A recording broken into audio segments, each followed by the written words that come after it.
আজকে আমরা অনেকদিন পুরনো একটি রেসিপি বানাবো। এই রেসিপিটা সহজে এখন দেখা যায় না।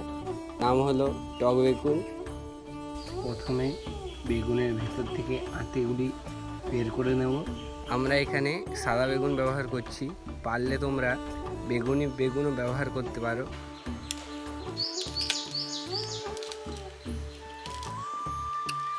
পুরনো রেসিপিটাকে নতুনভাবে বানানোর জন্য লঙ্কা মাখা আমরা এতে অ্যাড করব। লঙ্কা মাখাটিতে অ্যাড করব ঘরোয়া তৈরি কাসুন্দি, আর তার সঙ্গে অ্যাড করব স্পেশাল আচার। মাখাগুলিকে বেগুনের ভেতরে সাজিয়ে নেব। এর মধ্যে অ্যাড করব বেশি হওয়া আচারগুলো। বেগুনটিকে কড়া রৌদ্রের মধ্যে রেখে দেবো। 2 ঘন্টা অপেক্ষার পর বেগুনটিকে এবার পিস পিস করে কেটে নেব।